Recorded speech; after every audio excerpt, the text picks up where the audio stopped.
Alright, hi everybody. I'm just gonna, I know that, I think one of the days I was gone, I asked you to like watch some video on some of this 3-2 stuff. I'm gonna do all of 3-2 today.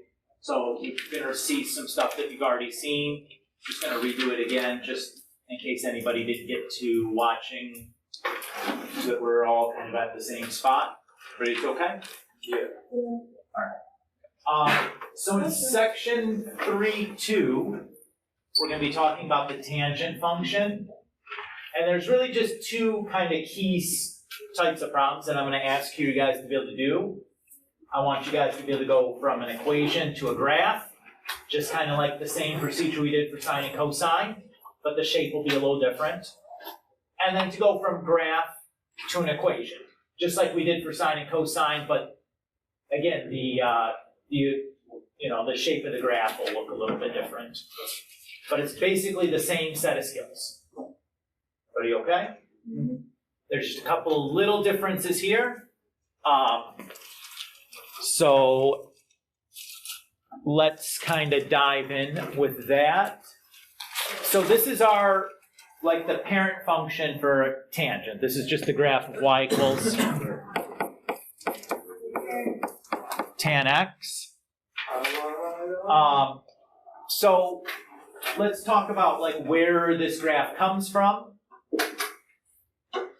So much in the same way we built the graph for sine and cosine from using the unit circle, we would do the same thing here for graphing the tangent function. So again, the x-axis are just my angle measures in radians. And then the y-axis is going to be the output of tangent of that angle. So remember from the unit circle, tangent was the y-coordinate over the x-coordinate. So if I look at the angle 0, the point on the unit circle is 1, 0.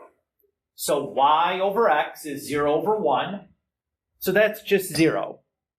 So the 0 angle has a y-coordinate 0. If I look at 0.25 pi, or pi over 4, if I go to the unit circle, the x-coordinate is root 2 over 2. The y-coordinate is root 2 over 2. If I do y over x, that's root 2 over 2 divided by root 2 over 2, which is just 1. So I'd plot the point pi over 4, comma 1. I go to pi over 2 next. On the unit circle, the point at pi over 2 is 0, comma 1. So if I do y over x, I have 1 over 0. 1 over 0 is undefined. So that's going to be the location of a vertical asymptote.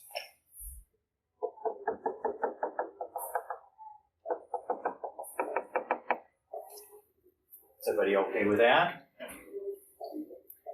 If I continue, the next point, or the next angle on my x-axis is 3 pi, or 0.75 pi, or 3 pi over 4. If I go to the unit circle, that is the point negative root 2 over 2, okay, comma positive root 2 over 2.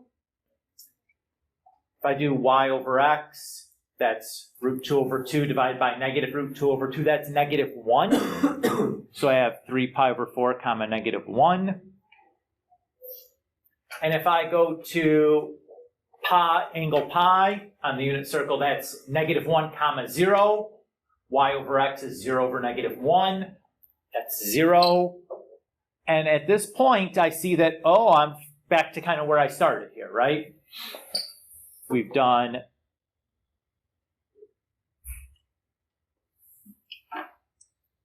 that, and that's like one period, because if I go forward, I'm going to just start redoing what I've done here.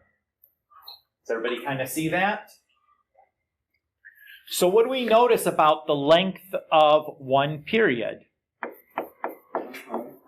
It's pi. Oh, that's new.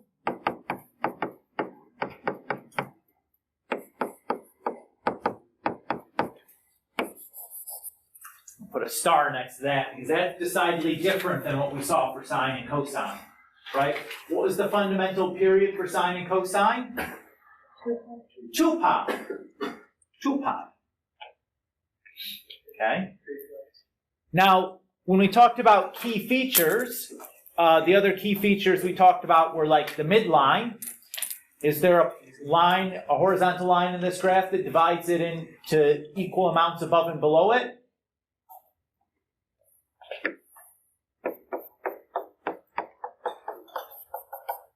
Looks like that would do, right? Still our midline.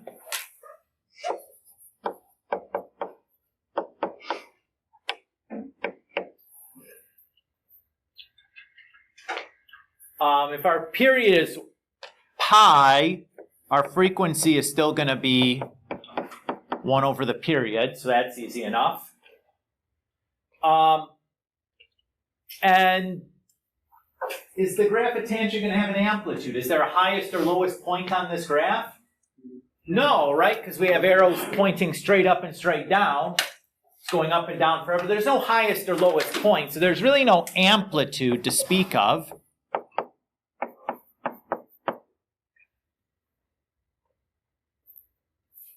But we do get an additional new key feature for tangent that we didn't have for sine and cosine, because tangent graph is going to have all these vertical asymptotes all over the place, right? Everybody can see that?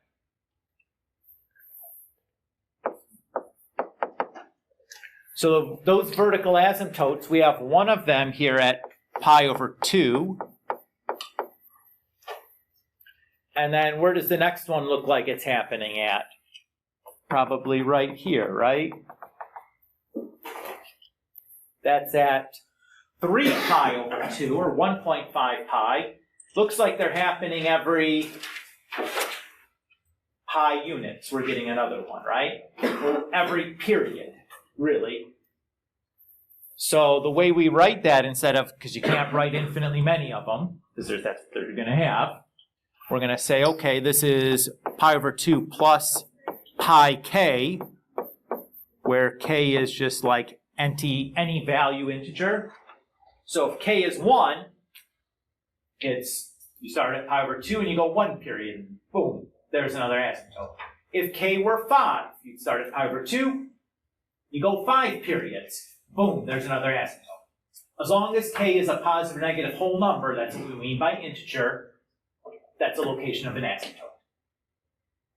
Is everybody okay with what we're saying there? Kind of like when we talk about coterminal angles, right? What's coterminal 45 degrees? Well, 45 degrees in every, whole number multiple of 360, more or less than that, right? So far, so good? Okay. What I want to do next is I want to relate these key features to some transformation of that parent function.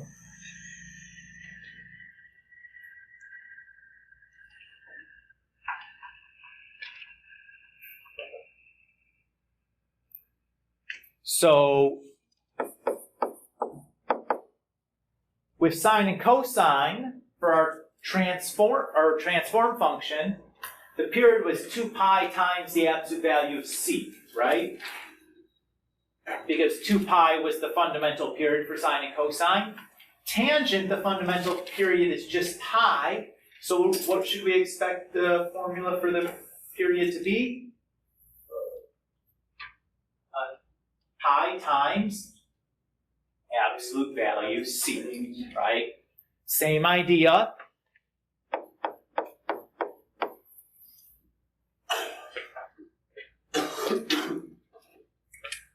Everybody feel good there?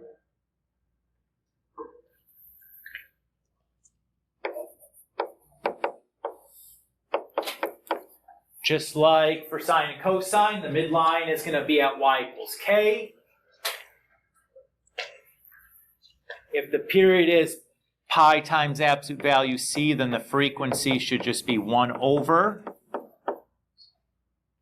that.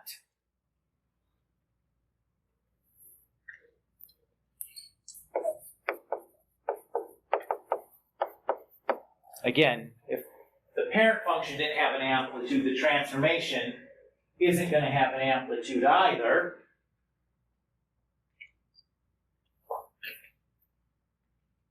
And then for our vertical asymptotes,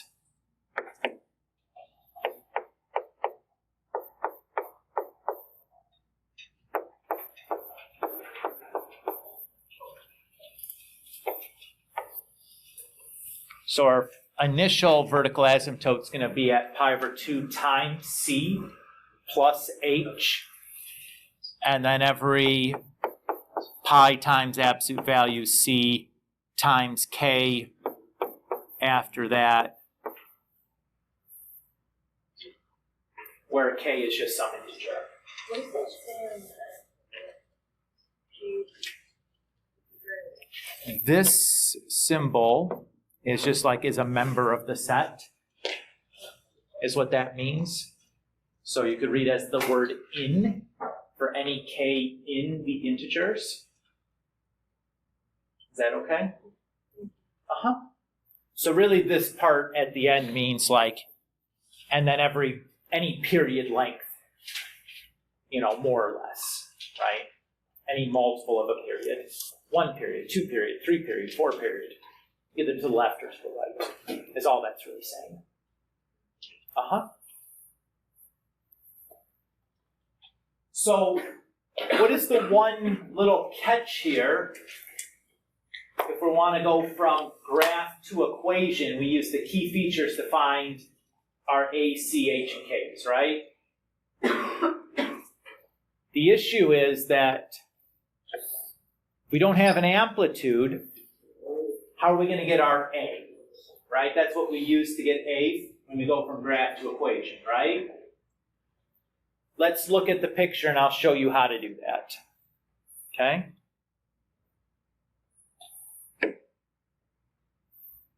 So if I look in between two asymptotes, let's say these two asymptotes right here, is okay? In the middle of those two asymptotes, I have a midline point, right? Halfway between the midline point and the asymptote, we have another spot, right? That halfway point.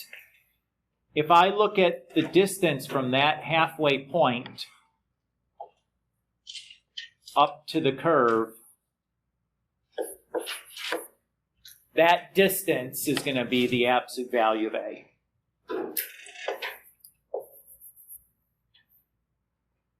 Okay, so I just look in between a midline point and its neighboring asymptote. I find halfway in between that and just track up or down to the graph, and whatever that vertical distance is from the graph down to that midway point, or halfway point I should call it, that will give you the same as the absolute value of A. Kind of acts like our amplitude did for sine and cosine graphs. Does that feel okay there?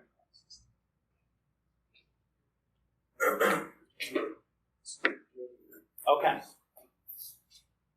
Should we look at some examples going from graph to equation here? All right. Can I move? Mary, you good? Okay. Just see you head down writing frantically, so I wanted to check in before I moved everything on you.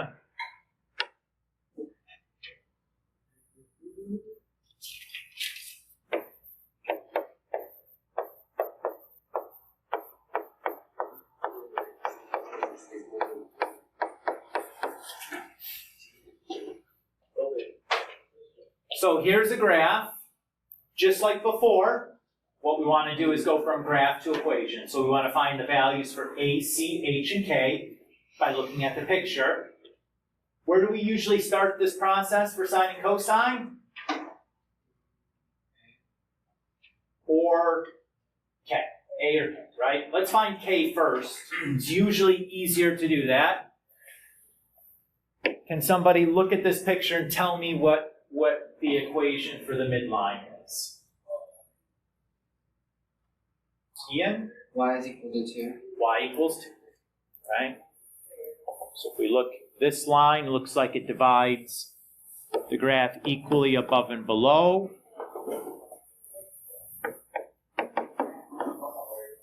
And since the midline is y equals 2, that tells me k is equal to 2. Feel good so far? Okay. Let's find the a now,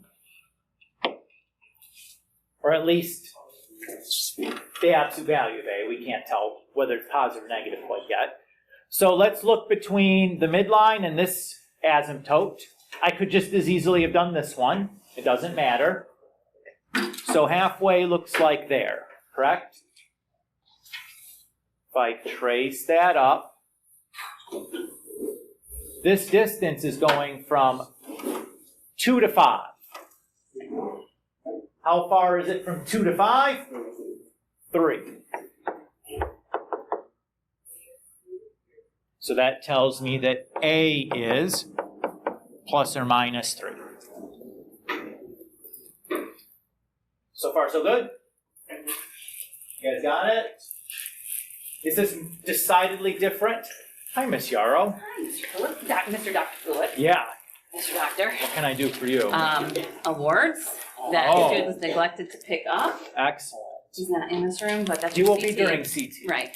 And then, which color of goodie bag Oh would my you like? God. I know the choices are endless. The blue? I think so. Yeah. Very good. Sorry for being such a disruption, Mr. Doctor. Well, as long as you're sorry about it. I'm not actually. Yeah, I didn't think you were. I thought that was just kind of like.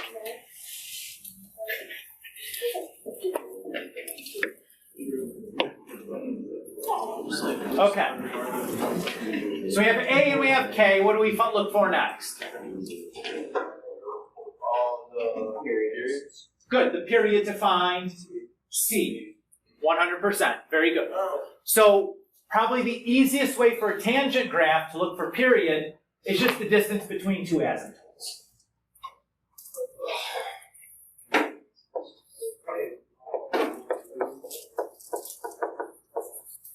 So that distance right there is one period, just between two asymptotes. Typically the easiest check for period. Could you look other ways? Sure, but like don't make it harder on yourself. Like the asymptotes are straight vertical lines, you can't miss them, you know? So let's see, this first asymptote starts at 0 and it ends at pi. How long is it from 0 to pi? Pi units. And if I know one period is pi times the absolute value of c, so I have pi times the absolute value of c is equal to pi, what does c have to be? Oh wait, no. And not pi. No, it's that.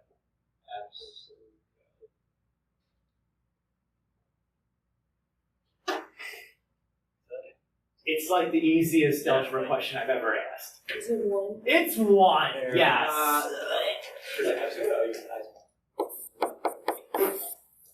Because pi times 1 is pi. Oh my gosh. And again, could be plus or minus, but do we ever choose the minus for c? No. You could, but it never makes the problem easier and oftentimes makes it a little trickier, so let's just not do it. You can always get a right answer for picking a positive c, so that's what we're going to do. So far, so good? The last thing that we're going to do is we need to find our h and the sign for a, whether a is positive or negative. Okay. Everybody's good? To do that, we're going to pick a point from the graph and use that to find h. Tangent works just like sine does. So we want to choose a midline point. So let's pick this one. The x coordinate of that midline point gives us our h.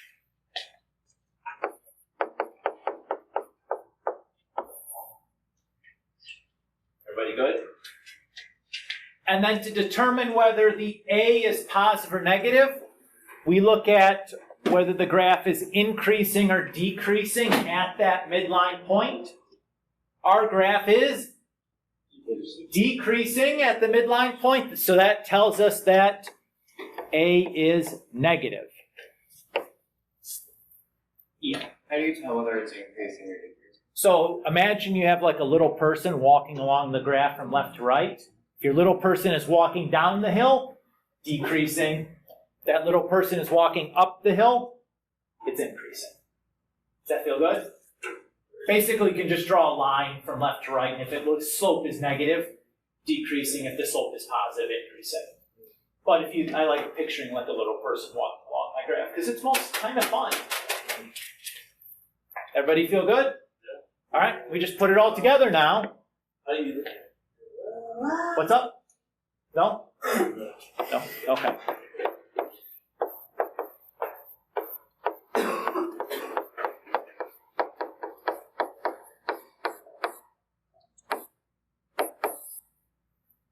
So just drop the letters into the proper spots. And now you could clean this up a little if you're into the whole brevity thing, right? 1/1 is just 1. And minus and negative is just plus. So you could write it this way too. Either answer is fine. The bottom one's better, but the top one's not wrong. Just, the bottom's just cleaned up a little bit. All right, does this feel distinctly different than doing the same thing for sine or cosine? Not really, right? It's more or less the same procedure. Are there some little tweaks that are a little bit different? Yeah, but it's basically still the same thing, right? Which is so nice, right? So nice that it's like, oh, meet our old friend, or meet our new friend, same as our old friend. Let's do another, eh?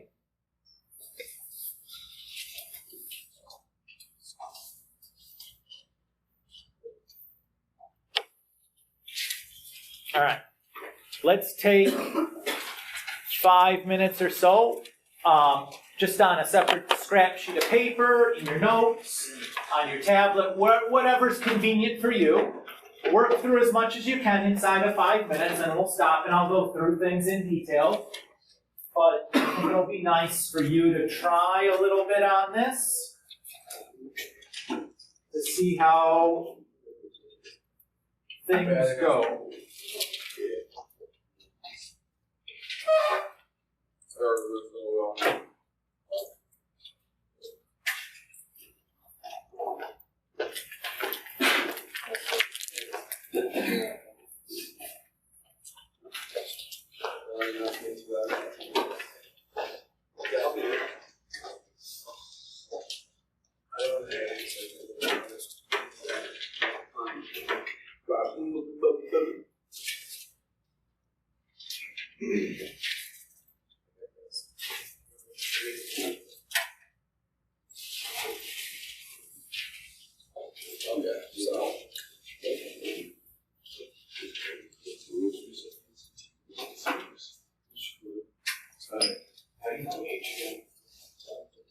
You get to choose a midline you're trying to do.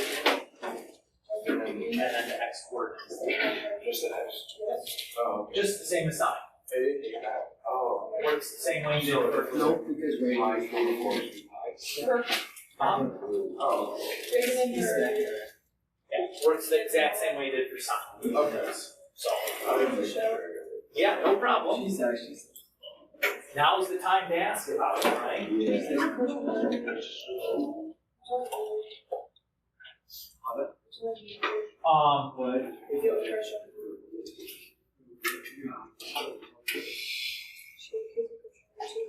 While you guys are thinking on this, I want to point out to you that this will be the last topics for Chapter 3. We're going to finish up the last of the Chapter 3 stuff today. Means next class will be the review day. What to do at the end of the review day? Your half sheet. So if you wanted to start working on that in advance, not a bad idea to have like a rough draft come in with on the review day, so you can ask questions about stuff. You can compare it with your friend to make sure you've got everything you need on there. We'll talk about test format and stuff on the review day. If you finish your note card, you can turn that in and start on the review. Where is the review at? On OneNote. On OneNote, right? Is the key there with it? Yeah. Yes, you should be looking at the key as you're working through the review and checking your own stuff. The review is not a secret, right? I want you to check your answers and see what's right and wrong, make sure that you're getting the correct responses as you're looking things over and studying. So none of that should be a surprise or a secret. I'm not gonna hold that. It's there on the first day of the chapter, the review is there and the key is there with it, because I want you to look at it.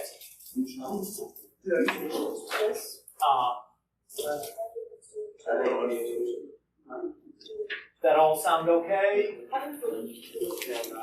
Yeah. And I should have these papers you guys turned into me to pass back to you guys At 2:45 at that point also. Mr. Cook, my picture's at my house. Can I just email if you want to get home today? Sure. Yes.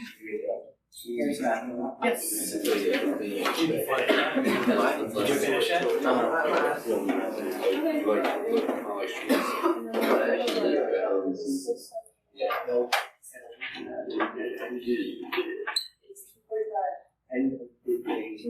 My last thing, the next class.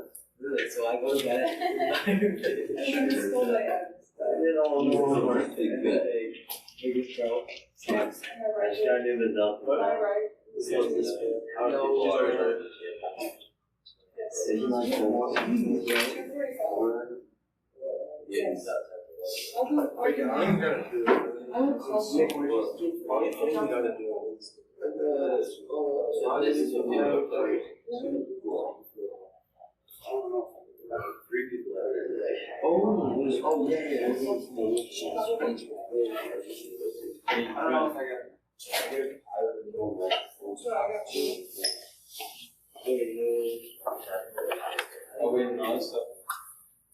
You guys ready to start going through things? Yeah. Sounds like we've all gotten to a relative stopping point, whether that's the finish line or as far as you can go without having some serious questions. We start by looking for what key feature first? Midline. What is the midline at? 2. Y equals -1, right? Right here. I knew it was intriguing. Okay. You're always geeked Okay, after the midline, what do we look for next? I would do period next. So the period is, again, between two asymptotes is usually your best place to look. How far is it from -π/4 to +π/4? π/2, right? A quarter from -π/4 to 0, and another quarter from 0 to π/4. 2 quarters is a half. Everybody feel okay there?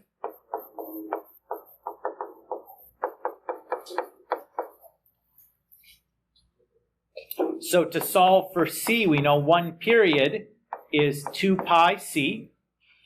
I'm sorry, is pi times absolute value C. So we have pi times absolute value C equal to π/2. How do I solve that equation for C now?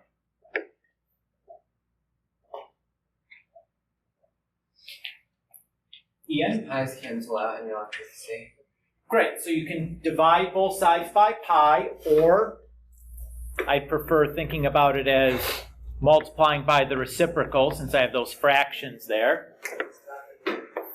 So C is going to equal plus or minus 1/2, but we never take the plus or minus, we just take the plus.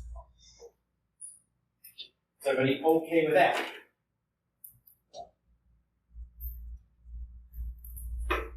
I know there's a fraction there, so I'm pausing, letting you guys process. If you are like, look, I'm confused on the arithmetic that happened here, then now is the time to ask. Should be okay though. It's just a fraction, not that big of a deal. Been doing them for 5 or 6 years.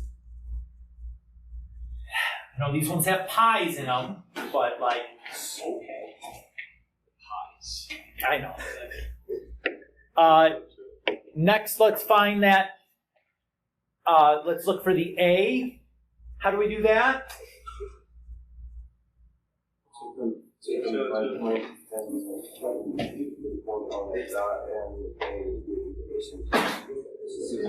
Yeah. Basically, we just go halfway between a midline point and an asymptote, and then up to the graph. How far is this distance here? That just looks like 1. So A should be plus or minus 1. We'll figure out which one we want in a moment. Everybody good with that? Everybody's good how I got 1 unit for x value A? Okay. Last thing we need to do, we need to find our C and our sign for A. How do we find the H? Sorry, how do we find our H and our sign for A? To find H, what do we need? Which point? Not any point. We're not in the midline. You want a midline point. Yeah, you want the midline point. So our H is going to be the x coordinate from that. Everybody's okay there? And how do we find the sign for A?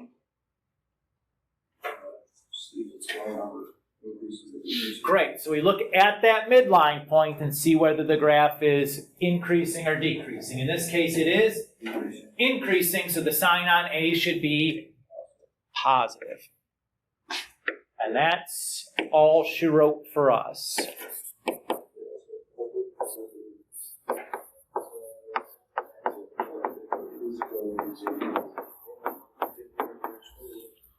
Or if we clean this up, we have y equals tangent 2x minus 1.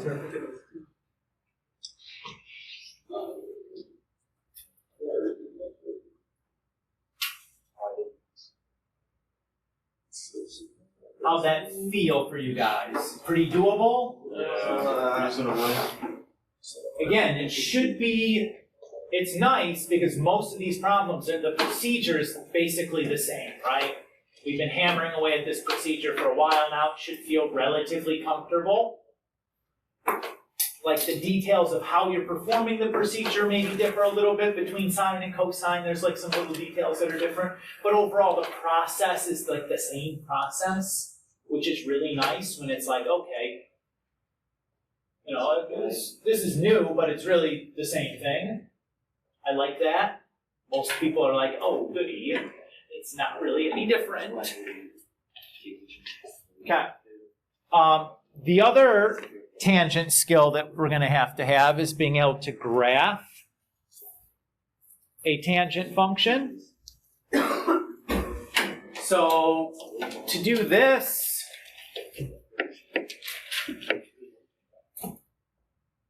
basically the same procedure as for sine and cosine. We're going to find the values for A, C, H, and K. We're going to make a transformation map, apply that transformation map to our key points, plot our stuff, and draw our graph, and we're done so. Everybody's okay with that plan? The only difference is going to be we have new key points for tangent. No. So.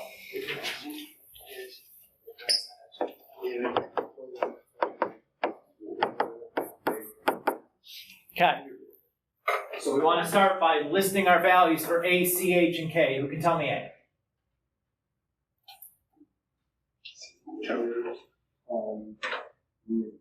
-2. The fact only one person answered that is kind of concerning to me. Let's try to do better on the next one. Okay, who can tell me the value for C? 2. That's correct. How did you get it? Yeah, well, you should think about it as the reciprocal of the coefficient on x. Because if it was like 3 x over 2, c would be 2/3, right? You have to be a little bit careful there, but yes, 2 is correct. How about the h? 0 is correct. Again, that should have been super easy. Tessa was the only one that answered me. You were right on the ball on that, though. Thank you. And the k is? -1. There you go. All right. So now we write our transformation map. This is the same map that we wrote for sine and cosine graphs, just cx plus h, ay plus k. Do you need to memorize that? No card. Or you can put it on your note card, but you got to have it one way or the other, right? So if we plug our stuff in, our c is 2, our h is 0. I'm not going to write plus 0. Our a is -2, and our k is -1. So that's our transformation map. Everybody feel good there? So far? So we're going to have our key points now for tangent. Do you need to memorize the key points? No. Do you need to put them on your note card? No. Will they just be written down on any problem you have to do where you might need them? Yes, right? You've seen, like on this sheet that you did for me last time, the key points are like right there in the problem. Be like the same way it is on the test. Okay? Sound good? Yeah. Okay.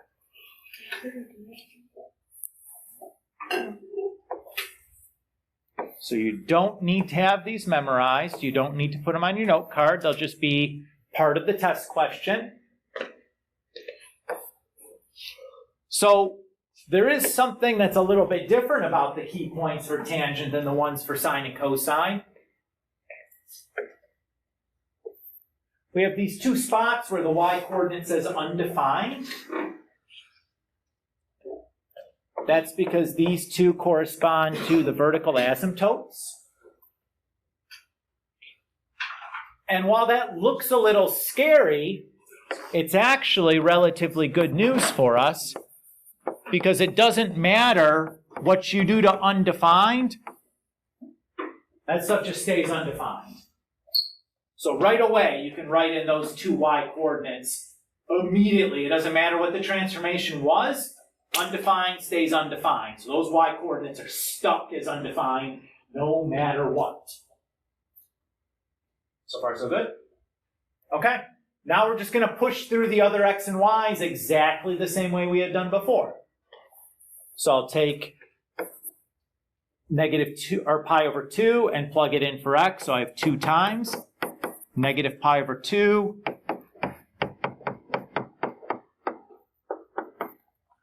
which gives me just -pi for my x-coordinate and undefined still for the y.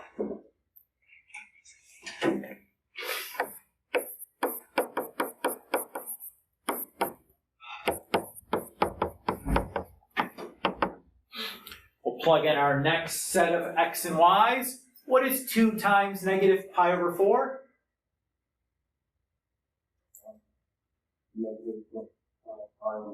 -pi over 2. And what's -2 times -1 minus 1? +1. Very good. Okay. And then we'll plug 0, 0 through. So just doing the same thing. 2 times 0 is? That's more like it. -2 times 0 minus 1 is? -1. Yep. So far, so good. Everybody happy still? Not going too fast? We're okay? Okay. Next set of x and y's, we're just plugging them in. 2 times pi over 4 is? Pi over 2. And -2 times 1 minus 1 is? -3. And then last one is 2 times pi over 2, which is pi, right? And undefined just stays undefined. So those are the points that I'd be plotting. Everybody feel so far so good?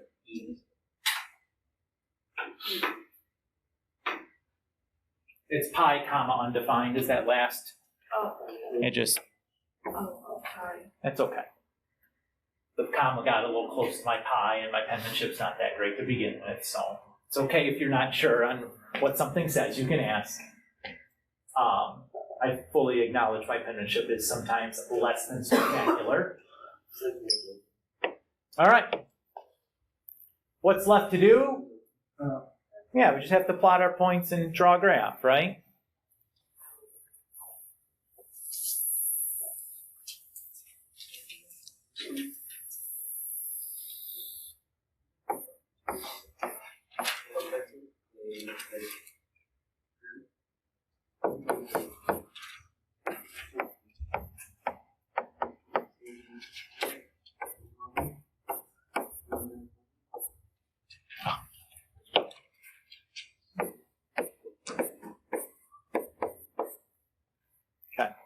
So let's say this is our graph. We have 4 tick marks in between 0 and pi. So how far is each tick mark? 1/4, right? So it's 1/4, 2/4, 3/4, 4/4. Everybody's okay with how to read that, even though not every spot is labeled?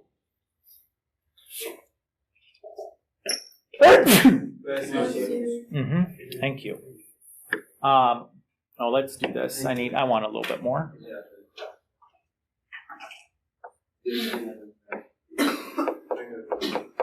I'm going to give myself a little more so I can extend. Okay. All right. Let's start plotting here. So the first points I like to plot are my asymptotes. So negative pi and undefined.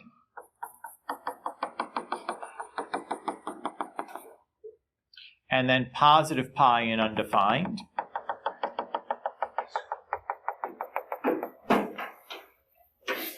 Is everybody okay with what I did there? Then I'm going to plot negative pi over 2, 1. So that's going to be here. 0, negative 1. So that's down there. And then pi over 2, negative 3. Oops, I put that in the wrong spot, didn't I? 1, 2, 3. Oh, good gracious.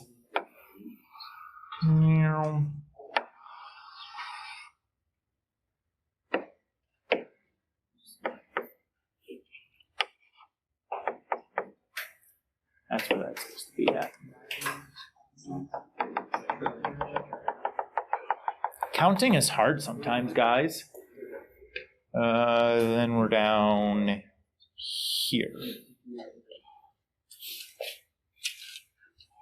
So far, so good? So to draw my graph then, I'm going to follow the asymptote. I'm going to go through my points and then follow my asymptotes. Note how my line is curvy and not just like a straight diagonal line. So far, so good? Okay. I'm now going to extend my graph to fill the space provided. So I'm going to go 2 over from my asymptote and then 1 up. So 2 over, 1 up. There's a point. And then from there, I'm going to go 2 over and 1 down. So 2 over and 1 down. And I'll just connect that stuff. Everybody feel okay there? And then from here, I'm going to think, okay, this is that asymptote. So I'm just going to go like 2 over and then 3 down. So 2 over, 3 down. And then from there, I'm going to go 2 over and 2 up. So 2 over, 2 up. And then I'm just going to kind of connect. And there we go. So again, when I'm filling the space, I'm not actually generating new points. I'm just kind of following the existing pattern. And there's my picture. Do you guys feel okay with what we did there?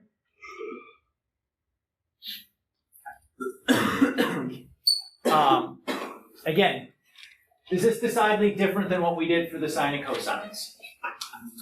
The process exactly the same. The only difference is what the picture looks like at the end, right? It's really the only difference. But we generate our points the same way. We find our A, C, H, and K's the same way. We use the same transformation map. We push the points through in the same way, except for the undefined stuff that just, well, that's even easier, Mr. Gulick. It just stays undefined. Beautiful. It's like the same thing still, right? I think I have one more problem here, example to look at. Yep. So notice the directions here are a little bit different, right? It asks to find the location of the vertical asymptotes for this graph. So to do that,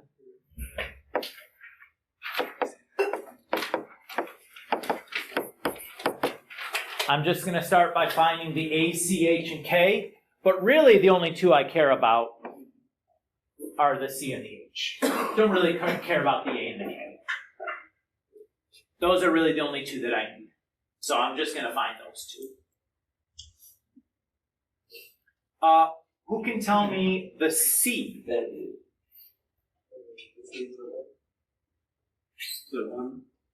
It's not one. That's two. It's 1/2. How'd you get that, Frankie? It's the reciprocal of 2. It's the reciprocal on the leading coefficient of the x, right? So the C is always the reciprocal of that coefficient on the x. Very good. Everybody's good with that? Because really that's 2/1x. Okay. Who can tell me the H? Adrian, I'm thinking that you probably can. This is the question I always pick on you with. Yeah.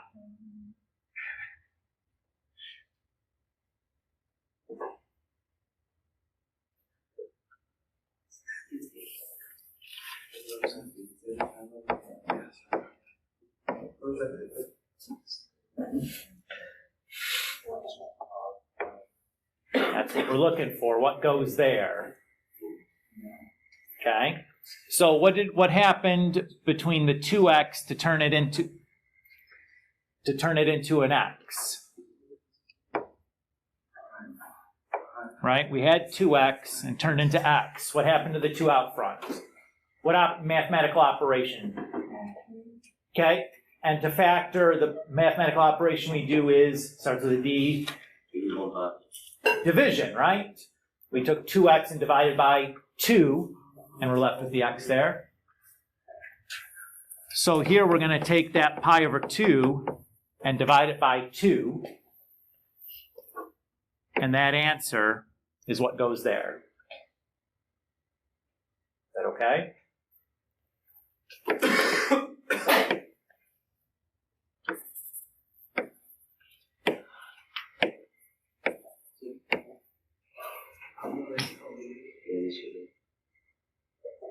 You guys see where I'm pulling the things from? Adrian's making a face like you don't. Are you okay? Yeah, sure. Okay. I'm just checking. All right. Pi over 2 divided by 2 is? Pi over 4 is correct. Thanks, Mary. So if you couldn't do that in your head, stay, change, flip, and then we just multiply fractions straight across.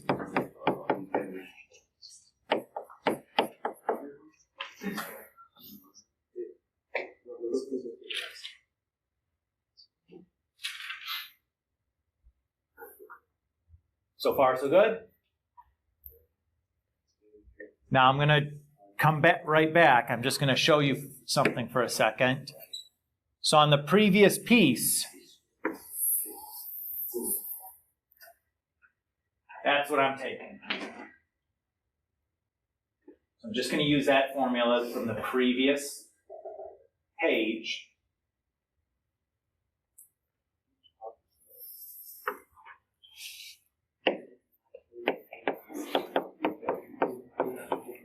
So we have pi over 2 times c plus h, and then plus pi absolute value c times k for all integers k.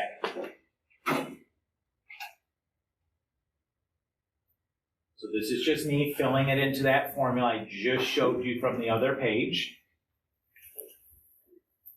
The absolute value of 1/2 is just 1/2. Pi over 2 times 1/2 is pi over 4. Pi over 4 plus pi over 4 is pi over 2. And then plus pi over 2k. And this should be our answer. So it's saying that our first asymptote should be at pi over 2, and then every pi over 2 units after or before, we should run into another asymptote. Let's generate the graph with the computer and check to make sure we did this right. Because Mr. Kulik can never remember this formula and thinks he remembered it, but like, you know, sometimes I have my doubts.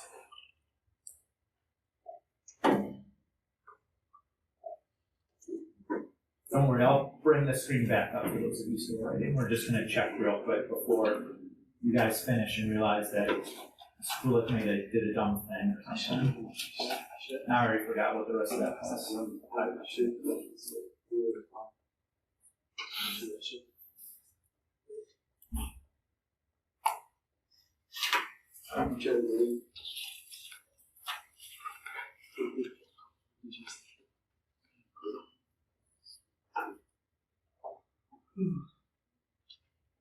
All right, here's the picture of our graph.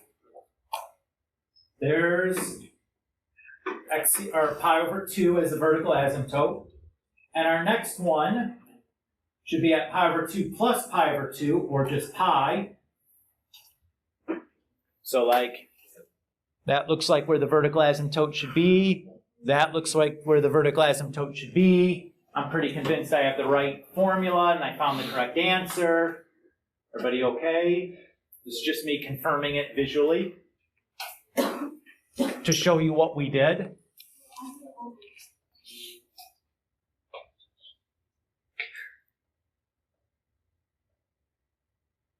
How'd you guys feel on what we've done today? It's basically 3-2 in a nutshell, right? That's it. So for homeworks, you guys should be able to do 15 to 26.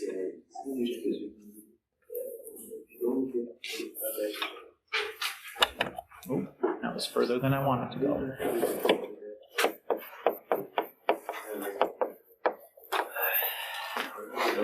So that's not due this Sunday, but the following.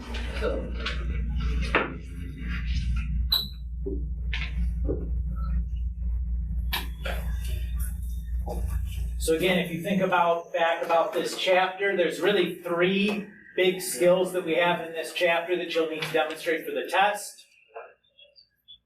Equation to graph, sine, cosine, tangent. Graph to equation, sine, cosine, tangent. Description of graph to equation, sine and cosine only. And now there's like sub-skills that are part of those things that I could ask a like targeted question about, like just find the ACH and K for this, or you know, given this ACH and K, write the description of the transformation, or you know, like these little sub-skill things that are like, you know, not big tasks, but those are like the three main big skills.